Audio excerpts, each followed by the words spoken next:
بسم الله الرحمن الرحيم.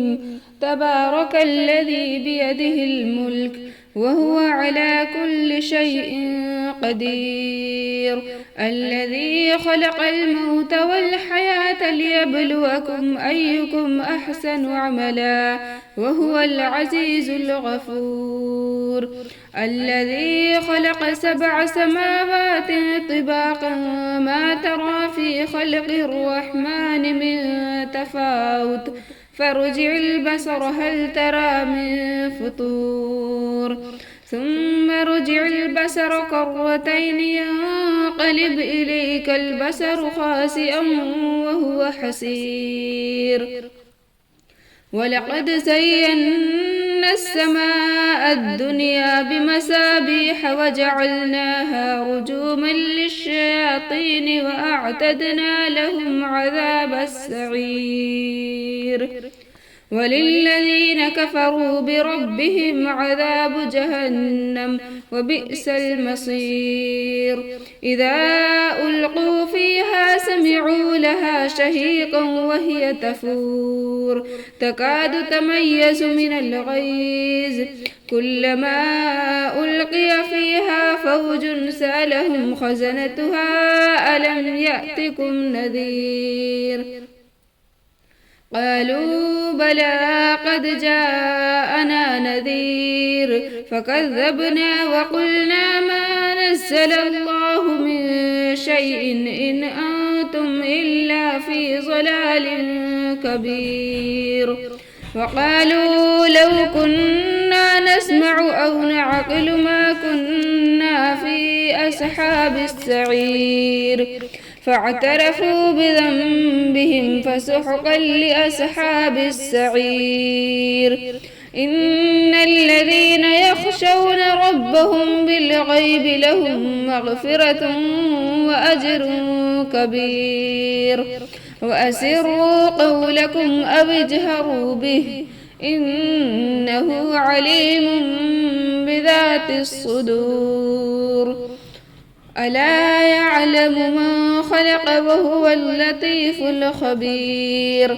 هو الذي جعل لكم الأرض ذلولا فامشوا في مناكبها وكلوا من رزقه وإليه النشور.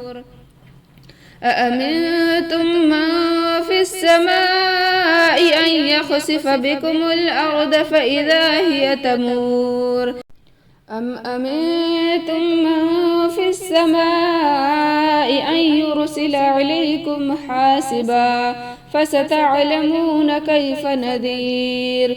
ولقد كذب الذين من قبلهم فكيف كان نكير. أولم يروا إلى الطير فوقهم صافات ويقبضن ما يمسكهن إلا الرحمن إنه بكل شيء بصير. أمن هذا الذي هو جند لكم ينصركم من دون الرحمن إن الكافرون إلا في غرور.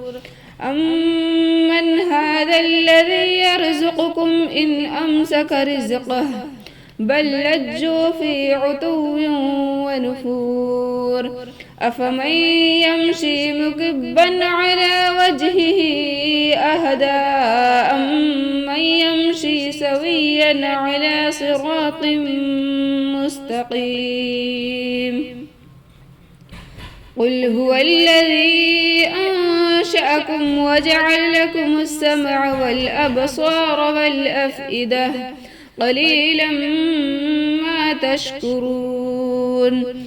قل هو الذي ذرأكم في الأرض وإليه تحشرون. ويقولون متى هذا الوعد إن كنتم صادقين.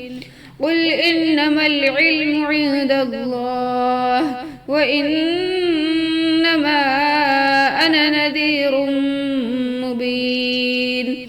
فلما رأوه زلفة سيئت وجوه الذين كفروا وقيل هذا الذي كنتم به تدعون قل أرأيتم إن أهلكني الله ومن معي أو رحمنا فمن يجير الكافرين من عذاب أليم قل هو الرحمن آمنا به وعليه توكلنا فستعلمون من هو في ضلال مبين قل أرأيتم إن أصبح ماؤكم غورا فمن يأتيكم